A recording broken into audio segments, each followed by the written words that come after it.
crash landing and strange eyes watching, the small space shuttle shook badly. Flames covered its body as it entered the strange planet's atmosphere. Inside, one human was holding tight to the controls. His name was Commander Ray Carter. He shouted, "Come on, hold together." But the ship was dying. Smoke filled the cabin. Alarms beeped loudly. Ray pulled the emergency lever. With a loud bang, the escape pod launched away, flying fast toward the green planet below. Everything went dark. Ray woke up to silence. His head hurt. His body felt heavy. He looked around and saw twisted metal, broken glass, and a cracked screen. Blinking red, he had crash landed. He pushed open the hatch. The sky above was purple. Trees were tall and glowing. Strange birds flew silently. The air was heavy, but breathable. Ray stepped out. His suit was torn. His comm device was dead. There was no signal. No Earth. No help. He whispered, "Where am I?" As he walked forward, the jungle around him made strange sounds. He moved slowly, careful with each step. The ground was soft and the plants looked almost alive. Suddenly, he heard something. A soft whisper, then a rustle. He turned. Nothing. He walked faster. The sounds followed him. He stopped and shouted, "Who's there?" No answer. Then, in the distance, he saw something huge. A tall stone statue covered in vines. It was the shape of a woman wearing armor, holding a staff. Her face was calm, but strong. Not human. Ray stared. "What is this place?" Just then, a sharp click. He looked down. His foot had stepped on something. A dart flew into his neck. He pulled it out, shocked. His eyes grew heavy. His legs felt weak. He fell. The last thing he saw were shadows moving toward him. Tall figures, glowing eyes, long hair. Weapons in hand. Then. Darkness. Ray woke up inside a small room made of stone and leaves. It was warm. A soft red light glowed from the walls. His arms were tied. He was lying on a bed covered with animal skin. His heart raced. Voices. He could hear voices outside. The door opened. A tall woman entered. Her skin was silver blue. Her eyes were bright green. Tattoos glowed on her arms. She wore strange armor. She looked strong and curious. Behind her, more women stood, all watching him. She stepped forward. She pointed at Ray. And then, in a strange, broken voice, she said, "Is this a man?" The women looked at each other. Some looked scared. Others looked angry. A few looked amazed. Ray said, "I don't want trouble. I'm from Earth. My ship crashed. Please help me." They didn't understand most of his words, but they heard his tone. The leader woman stared at him with narrowed eyes. Then she turned and said something in her language. The others began whispering. One older woman spoke loudly, clearly upset. She pointed at Ray and said something sharp. The leader raised her hand. Silence. She looked back at Ray. Then she touched her own chest and said, "Kalira." Ray nodded. "Ray, my name is Ray," she repeated. "Ray." Then she said something else. The other women reacted. One dropped her spear in shock. Kalira looked deep into his eyes. No man. "In 200 years, she said slowly. Ray was confused. "What?" She looked at the others. "Maybe he is gift. Maybe he is curse." The women left the room, locking the door behind them. Ray sat in silence, trying to think. He looked at the glowing tattoos on the wall. The drawings showed old battles, flying ships, and tall women with weapons. No men. Suddenly, he heard footsteps outside. A younger woman entered quietly. She carried a bowl of food. She looked nervous but curious. She gave him the food and looked at his face. "Ray," she said softly. He nodded. "Yes," she pointed to herself. Nera. Then, she whispered, looking around to make sure no one was listening. You. Not first man. Last man, bring fire. Bring war. Ray's eyes widened. What happened to him? She pointed into the forest. Buried, behind the gate. Ray asked, What gate? Nera didn't answer. She left. Ray was left alone. But now he knew this place had secrets, and someone, or something, didn't want him to find them. Ray Carter sat quietly on the floor of the stone hut. His hands were free now, but the heavy door was still locked. Outside, strange music played, deep drums and high-pitched flutes made from bones. The voices of the alien women rose and fell in a chant. It was not joyful. It sounded like a warning, or a memory. The door creaked open again. Kalira, the tall leader, entered slowly. Her face was calm but serious. Behind her stood Nera, the younger woman who had brought Ray food earlier. Kalira spoke carefully. You walk with us. Ray stood. He didn't argue. He had no weapon, no map, and no idea how to survive alone on this alien world. Trust was all he had left. They walked together through the village. The huts were made of stone and metal scraps. Tall trees wrapped around everything, their roots glowing faintly in the dim purple sky. The air smelled of herbs and smoke. Alien children peeked out from doorways, watching Ray with wide eyes. In the center of the village stood a round platform. At the top, carved into rock, were the faces of 6 women, strong, proud, and ancient. Some looked like Kalira. Others looked much older. One face was half broken, as if someone had tried to erase her. Kalira pointed to the carvings.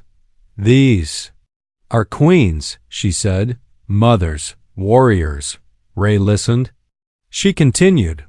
Long ago, we lived in peace. Then man came, one man, from stars like you. He spoke sweet words. He shared fire, metal, machines. We trusted him. Her voice grew colder. He turned our sisters against us. He wanted power. He wanted to be king. Ray watched as the women around the village stopped their work to listen. This story was not just history. It was pain. It was memory. Kalira clenched her fist. He broke the tribe, burned the forests, took our wisdom and made it weapon. She looked at Ray. We fought. We won. He died. And we swore no man shall ever return. Ray took a breath. Then why didn't you kill me? Kalira didn't smile, but her voice softened slightly. You are not like him, not yet. That night, Ray sat near a fire with Nera. She tried to teach him some of their words. Sun, water, friend, enemy. He learned slowly, but she was patient. She gave him a round fruit that glowed faintly. It tasted like lemon and honey. You are alone? She asked. Ray nodded. I lost my crew. My ship is gone. Nera looked up at the stars. So are we. Long time now. No skyships, no stars, only this land. Ray asked, Have you never tried to leave? Nera shook her head. The old man broke the sky machine and the queens. They chose to forget the stars. Her eyes turned sad. But not me. I dream. Ray smiled. Me too. Just then, something rustled in the trees. The women around the fire tensed. Spears rose. I scanned the shadows. Kalira appeared again, her voice sharp. No more stories. Tonight, sleep. Ray was taken back to the hut. But sleep didn't come. Not easily. At dawn, he was allowed to walk freely with Nera as his watcher.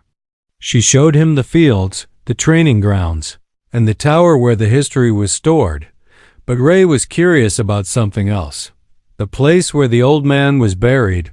He said to Nera, Can you take me there? She hesitated. We are not allowed. But you've seen it? She nodded slowly. That night, While the tribe gathered for ceremony, Nira led Ray through the forest. They moved quietly, past glowing stones and whispering leaves.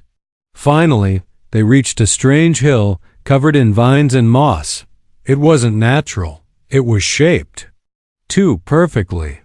Ray brushed the vines away and found metal, cold and smooth. A symbol was carved into it, a star wrapped in a circle. Ray froze. He knew that symbol. It was from Earth. He touched it, and lights flickered under his fingers. A hum began.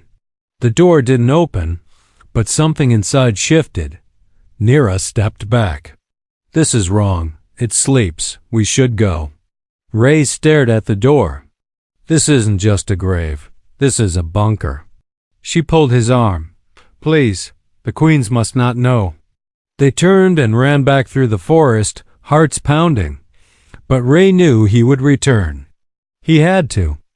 That door was a piece of home, or a piece of the past that had been buried for a reason. Later that night, Kalira sat alone, staring into the fire. An elder woman approached her. You let the man live, the elder said. And now the old gates whisper again. Kalira did not turn her head. She only said one word, destiny. Night returned to the alien jungle, wrapping the sky in deep violet and soft stars. The tribe slept in silence, but Ray Carter stayed awake. His thoughts spun around one thing, the metal door in the forest. It wasn't just a tomb. It was a secret, buried for generations. And it carried a mark he knew too well, the Earth symbol of his own space agency. He had seen that circle within a star hundreds of times during his training on Earth. But why was it here? On a planet light years away, hidden behind vines and guarded by fear? Ray waited until Nira fell asleep, then quietly slipped out of the hut. The night air was cool, and the forest hummed with strange insect songs. Every step he took felt heavy, not with fear, but with a deep feeling that something forgotten was calling to him. When he reached the door again, it was silent. No lights, no hum, just metal and moss. He knelt and wiped away more of the vines. His fingers found a small slot shaped like a handprint. Carefully, he placed his hand inside. A warm pulse of energy shot up his arm. The door lit up. Lines of blue light crawled across its surface. A mechanical voice, old, broken, and slow, echoed faintly from within. Biosignature matched. Access granted. The door creaked and slid open, revealing a long tunnel covered in dust and cobwebs. Ray stepped inside. The air smelled like oil and age. Lights flickered weakly on the walls. His footsteps echoed as he walked deeper into the darkness. Then he saw it. Control room. Old Earth computers sat dead on the consoles. Screens were cracked. Papers, real, printed papers, lay scattered on the ground. Some had maps. Some had warnings. One sheet caught his eye. Faded words read, Project EDEN Site, X14, last update, 2184. Ray whispered to himself. This place is over 200 years old. On a nearby wall, there was a broken photo frame. Inside was a photograph of a man in a space uniform standing with 3 alien women, tribal-looking but younger. The man looked exactly like Ray. Same face. Same eyes, same scar above the eyebrow. It was impossible. He stumbled back, heart pounding. This can't be me, is it? Suddenly, a door at the back of the room clicked open. Cold air rushed out. Ray followed the sound and found a large chamber filled with glass tubes. Most were broken, covered in black mold. But one tube still glowed faintly, and inside it, a person, floating, eyes closed. Wearing a suit just like Ray's. Ray stared in shock. It was him. Again. Another copy. The screen beside the tube blinked. Clone unit number 09 status stasis. Mental corruption. High, do not awaken. Ray backed away, struggling to breathe. What was this place? How many versions of him had come before? How many had failed? Behind him, a sudden voice spoke, low, smooth, and tired. You always come back, but you never remember. Ray spun around. A figure stepped out of the shadows. Tall, lean, with eyes like his own, but colder. His face was twisted with bitterness. I'm unit number 07, the man said. You're probably 10 or 11. I stopped counting. Ray's voice shook. What are you talking about? The other man smiled darkly. We were made here, cloned to test peace with the native tribes. The first few of us tried to help. I tried to rule. They stopped me, locked me away. Thought I was dead. He stepped closer. But I survived. Alone, watching, waiting. Ray said nothing. His mind raced with questions. #07 looked at the glowing tube. And now they've woken you. Again. Maybe this time they hope you'll be better. But I know how it ends. Before Ray could stop him, the clone slammed his hand on a nearby panel. Red lights flashed, warning security breach. Lockdown in 60 seconds.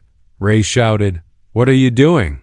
I'm setting us free, number 07 said. If they buried us once, they'll do it again. Not this time. Ray turned to run, but the hallway behind him sealed shut. Gas began to leak from the walls. The clone laughed and disappeared into a side corridor. Ray covered his face and ran toward the exit, trying to retrace his steps at the last second. The main door opened. Nira stood there, eyes wide, pulling him out just before the chamber sealed. They collapsed onto the jungle floor. Coughing, she stared at him, terrified. What was inside? She asked. Ray didn't answer. He COULDN single quotes T. Instead, he looked at the glowing door behind them and whispered, I think I've been here before, more than once. And far inside the bunker, lights flickered back on, and clone number 07 smiled in the dark. The jungle was silent. But Ray's mind was not. Every step he took away from the hidden bunker made his thoughts louder. The clone, unit number 07, his own face staring back at him, his voice cold and bitter. It wasn't just shocking. It was horrifying. He looked at his hands. They didn't feel like his own anymore. Who was he? A real man from Earth? Or just another copy? Beside him, Nira walked quietly. She kept watching him out of the corner of her eye. She had saved him, pulled him from the bunker just in time. But now, she wasn't sure who she had saved. When they reached the village, Kailira was waiting. She stood tall, surrounded by the other women. Her expression was unreadable. Word had already reached her that the old gate had opened. Ray stepped forward. You need to know the truth, he said. There's more than one of me. I found a clone, a man who looks exactly like me, but dangerous.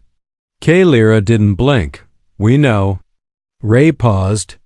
You knew? She nodded slowly. You are not the first. Long ago, before the war, the first man came from the sky. He was kind at first, but then his face changed. His heart changed, or maybe he was replaced. We never knew. She stepped closer. We feared you might be the same. But you are different. You ask questions. You show mercy. Still, now we must be sure. Ray looked around. The tribe formed a circle. Nira stepped back, her eyes full of worry. Kailira raised her voice. You will face the old trials. The trial of 3 truths. If you pass, we accept you. If you fail, we end this. Ray nodded. He was tired of running from the truth. Maybe this was the only way to finally learn who or what he really was. The first trial was of strength. Ray was taken to the edge of a deep ravine, where 2 heavy stone poles stood. His task: to hold them above water while walking a narrow path of vines. It tested his body and balance. Below, sharp alien fish waited, their fins glowing red. His legs shook, arms burning. But he pushed through. Not because he was the strongest, but because something inside him said, "You've done this before." His body remembered when he reached the end. The tribe clapped slowly. Calera gave a small nod. The second trial was of wisdom. He was led into a cave, lit only by fireflies. Inside were puzzles, old machines with alien parts mixed with Earth tech. He had to repair a damaged energy node using only what he had as he worked. His hands moved almost on their own. He recognized the systems. He remembered tools he had never seen before. It was like his brain held knowledge someone else had lived in. Less than an hour, the energy flowed again. The room lit up. On the wall appeared a hologram, a man with Ray's face speaking to the camera. "If you're watching this, you're one of us. And if you're still human inside, you need to stop me. The program failed. We failed. I'm sorry." The message ended. Ray stood in silence. The final trial was of truth. Ray was brought to a place called the Mind Chamber, an ancient machine built by the first queen using tech left behind by the old Earth settlers. The machine connected to memory, not just his own, but those buried deep in his DNA. Calera spoke, "You will see what you are, who you were, and who you may become." They placed a thin ring over his head. The machine hummed. His vision blurred, and suddenly he was standing. In the past, the sky was brighter, the jungle burned, women ran, shouting. Alien warriors lay injured. In the middle of it all, a man who looked like him, standing on a tower, shouting orders, holding a stolen weapon. His voice was proud, cruel, full of power. Ray fell to his knees. "That's not me." But the machine showed more. He saw another version of himself, one holding a child. A little girl with glowing blue eyes and dark curls. She reached for him and called out, "Papa." Ray gasped. "A child?" The memory faded. The machine shut down. He opened his eyes. The tribe watched in silence. Ray looked at Calera. "There was a child, my child?" He whispered. Calera's eyes widened. "That we did not know." That night, Ray sat outside the hut alone. His heart felt heavier than ever. He wasn't just a clone. He was a copy of a man who once had loved and then lost and then turned into a monster. But somewhere out there, a child born of two worlds might still be alive. Nira came and sat beside him. She held something small, a broken locket, half metal, half crystal. "This was found long ago," she said. "We thought it was junk, but now, maybe it's hers." Inside the locket was a picture. Faded, but clear enough. A man. An alien. Woman. And a small child between them. Ray felt a chill. "I have to find her," he said. But deep in the forest, clone number 07 was already watching and preparing. And the girl? She was not a child anymore. She had grown strong, far from the tribe. With one belief carved into her heart: never trust a human. For days, Ray searched the jungle with Nira by his side. Every tree, every shadow, every whisper of wind felt like it carried a message from the past. He kept seeing the girl from the memory, her glowing blue eyes, her small hands reaching out, calling him Papa. He had never held a child, not in this life. But something in his heart told him that memory was real, not fiction, not implanted. Real. The forest seemed to change the deeper they went. The air grew colder, the trees taller. Old symbols marked stones and broken machines. Some were alien. Some were Earth symbols, half erased, left behind by people who vanished long ago. Nira stopped and pointed toward a cliff covered in vines. "There," she said, If she's alive, she's hiding up there. Ray hesitated. How do you know? Nira looked away. Because I once followed her. Years ago, I saw her eyes. Same as yours. They climbed the cliff slowly, their steps careful. The higher they got, the more they felt like they were leaving the world behind. At the top, they found it. A camp, small, hidden between tall rocks, a single fire pit. A sharp spear made from both bone and metal.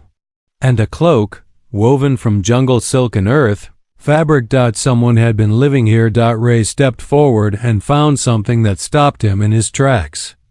A drawing, carved into stone. It showed him, standing with a woman, alien, and a little girl holding their hands.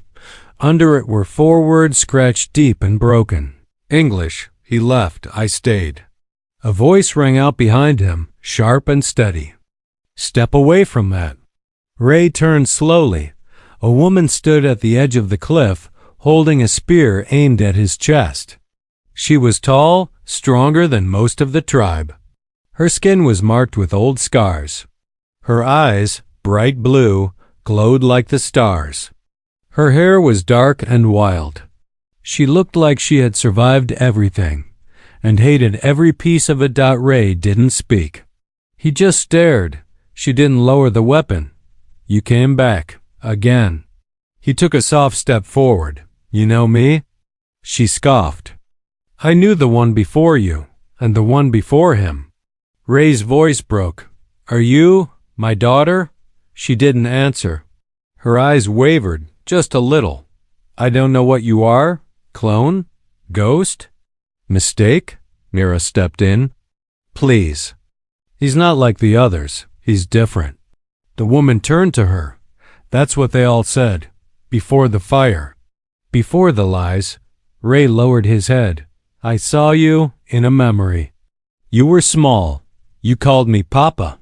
She looked away, hiding something in her expression. I was just a baby, she said. He left. The tribe hated me. Half human, half outcast. I ran before they could throw me away. Ray took a deep breath. I'm not him. I don't remember being him, but I carry his face, his blood, maybe even his regrets. She studied him for a long time. Finally, she lowered the spear. My name is Ilari, she said. It was given to me by my mother before she died. Ray felt the name hit him like a wave. Ilari, he repeated. That's beautiful. She stepped closer. So what now? You found me. What do you want? Ray looked around at the carvings, the ruins, the broken life she had built. I want to fix what he broke. I want to stop it from happening again. But before she could answer, a sound echoed through the trees. A loud, high-pitched siren. Not natural, mechanical. Ray turned. That's from the old bunker. Ilari's eyes narrowed. You woke something. Down below, deep in the earth, Clone number 07 stood in the control room, surrounded by glowing screens. His hand hovered over a console. The old defense systems were coming back online, drones, weapons, auto turrets. Forgotten for centuries, he smiled. Let's remind them who ruled this place. He pressed a button. A wave of power surged through the jungle. From the earth, machines rose, half buried, rusted but still dangerous. Flying drones buzzed awake. The sky turned red. In the village, Kalira watched the skies shift. Her warriors raised their weapons. Elders shouted. The ground trembled. He has returned, she whispered. The destroyer. Nira looked up at the cliff, panic rising. Atop the cliff, Ilari felt it too. The vibrations under her feet. The return of something ancient. She looked at Ray. This is what I feared. He was never dead. He was just waiting. Ray stepped forward. Then we stop him, together. She looked at him for a long moment, then finally gave a small nod. Maybe, just this once. But far in the distance, clone number 07 stared into a screen showing Ray, Nira, and Ilari together. He smiled coldly. So, the family is back. He tapped the glass and whispered, "Let's see how long it lasts." The jungle burned red under the glow of the rising threat. Drones circled the sky like black birds. Old Earth weapons, long buried, had returned to life under the command of Clone Number 07. The tribe of women, once hidden and safe, now stood on the edge of war, and they blamed one man, Ray Carter. He stood at the center of the village, surrounded by warriors with drawn spears. His hands were raised, not in fear, but surrender. Alari and Nira stood beside him, but even their presence could not calm the storm. Kalira's voice rang out like thunder. "You brought this on us." Ray nodded. "I didn't mean to. But yes, I woke the past." Kalira stared at him. "And now we must decide if you are our curse or our cure." The circle closed in. The tribe was not like before. The fear in their eyes had turned to fury. They remembered the first man.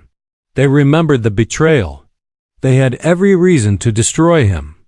But Kalira raised her hand. "There is still one path." An older woman stepped forward, wearing deep blue robes and eyes full of years. She spoke softly. "The Mind Stone still lives." Whispers filled the air. Even Nira looked shocked. Alari's face darkened. Kalira turned to Ray. "The final trial, the true seeing, you will enter the stone. It will not lie. If you are poison, we will know. If you are pure, we will see. You will face not just memory, but truth." Ray looked at the circle of strangers, some who feared him, others who hated him, and he said only one word, "All right." The Mind Stone sat in the roots of an ancient tree hidden deep in the forest. It was older than the tribe, older than the ruins, older even than the first starship that had ever landed on this world. The stone was black, smooth, and pulsing. It didn't shine, it breathed. Ray sat in front of it. The old woman placed her hand on his head, then on the stone. A soft hum began to fill the air.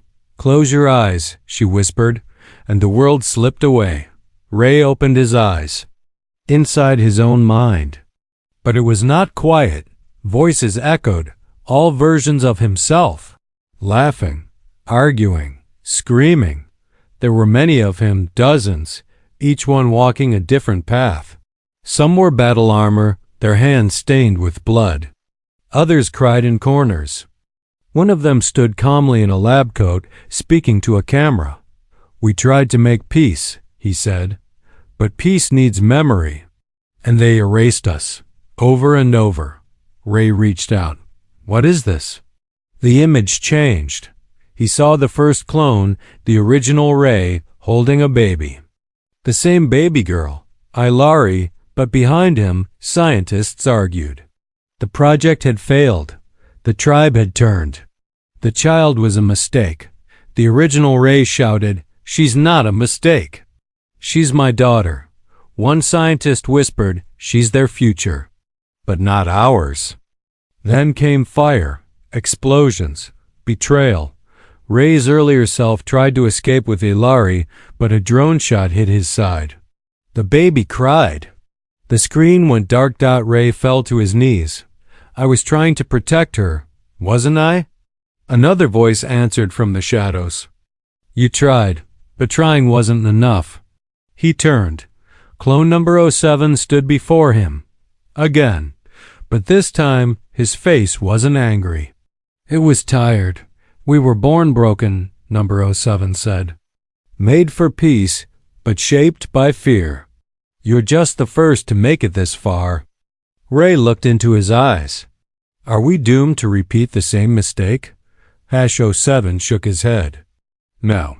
One of us just has to make a different choice." The image faded. Ray opened his eyes. He was back under the tree.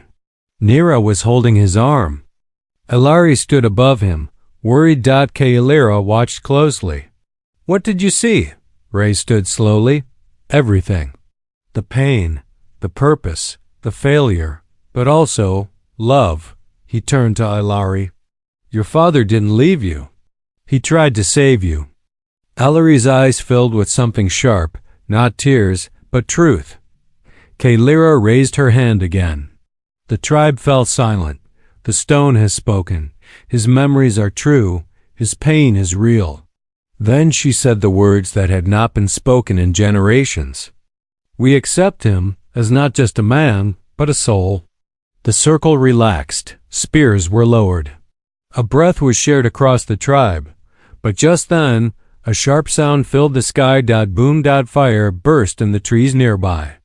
A large metal figure stepped into the clearing, armed, armored, and carrying a staff pulsing with power.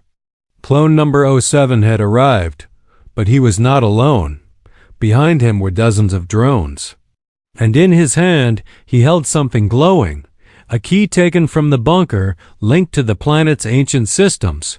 He smiled darkly. So, they trust you now. How sweet. But trust won't stop what's coming. He raised the staff. You want truth? I'll show them all what humans are really made of. Ray stepped forward, eyes locked on the one face that had haunted him from the beginning, his own. The sky was burning. Red flashes lit up the trees as drones circled overhead, scanning, aiming, ready to strike. Clone number 07 stood tall in the center of the village ruins, his eyes glowing with power. The stolen staff pulsed with ancient energy. A weapon not made by Earth, but fused from human and alien tech. Behind him, machines rose from the jungle like ghosts of an old war, and standing across from him was Ray. No armor, no weapon. Just the same face, the same voice. But a different heart. The tribe had scattered. Some fled. Some stood with spears. But fear gripped their hands. Nira helped the children hide underground. Kaylira held her ground but watched closely, waiting to see what Ray would do. Ilari stood at Ray's side, silent, still, her blue eyes locked onto the man who called himself her father's shadow. Clone number 07 stepped forward, his voice like steel. You had your chance. The tribe trusted you once before. Look where it got them. Ray's voice was calm, steady. You don't want justice. You want revenge. Number 07 tilted his head. Revenge is all we have left. He lifted the staff. Energy sparked at the tip. The ground trembled. Ray stepped in front of Ilari. You said one of us needed to make a different choice, then let it be now, let it be me. But the clone only smiled. Too late. The staff fired, a burst of light that shattered trees behind Ray, missing him by inches. The ground cracked. The jungle screamed. Machines moved in closer. Ilari didn't run. She stepped beside Ray and shouted toward the drones, her voice firm and commanding, in the ancient tongue of the queens. Stop. To everyone's shock, the drones froze, their lights dimmed. Clone number 07 looked confused, then angry. You speak their code? He growled. Ilari nodded. My blood is of both. You forgot that. She stepped forward now, between both Rays. The original clone and the new one. All this time, she said, I blamed him. The one who left, but it wasn't him. It was you, hiding, whispering, waiting. Hash 07's grip tightened on the staff. They betrayed me. They buried me. What was I supposed to do? Ilari's voice softened. Heal, or leave, but not this. She turned to Ray. You have his face, but not his hate. Ray looked at her, eyes full of quiet pain. I didn't come to be a leader. Or a hero. I came because something called me here, and now I understand. He turned to number 07. You're not my enemy, you're my warning. Then, before the clone could react, Ray reached forward and touched the staff. Energy surged between them. Ray screamed. So did number 07. Visions flooded both minds, past lives, lost futures, broken timelines. Every clone, every failure, every moment when a choice could have changed everything. But one image stayed, Ilari as a child. Laughing, whole, safe. Ray tightened his grip, and then he let go. The staff shattered in half, its light flickering. Out. The machines collapsed. The drones fell like dead birds. The ground went silent. Clone number 07 fell to his knees, breathless, stunned. His eyes dimmed. I remember now, he whispered. I just wanted to protect her. Ilari stepped close. She knelt beside him, not with hate, but with deep sadness. You did once, she said, but then you forgot who you were. The clone looked at Ray one last time. You did better than me. Then, quietly, his body faded, dissolving into sparks, taken by the very tech that had created him. Days passed. The village was rebuilt, not with walls of fear, but with bridges of trust. The old machines were buried for good. The forest grew. Calm again. Ray stood on a hill, looking up at the sky. Ilari stood beside him. She had taken her place among the tribe, not just as a warrior, not just as a leader, but as a symbol of something new, a daughter of two worlds. I still don't know what I am, Ray said. Ilari smiled. You're not the past. That's enough, he nodded. Will you ever go to the stars? She looked up. Maybe, someday, but this planet, it's my home. And maybe yours too. Behind them, Kalira approached. She held a small metal box, the locket Ray had once seen. Inside was a new picture, Ray, Ilari, and Nira standing together. Kalira placed it in his hand. You came as a stranger. You leave as something more. Ray looked at her. What? She smiled. Family. As the sun set, a new star blinked. In the sky, faint, distant, and watching far away, a signal beeped in an old Earth satellite hidden among the stars. Human presence confirmed. Initiating return protocol. Another ship had received the message. Others were coming. But this time, the world would be ready.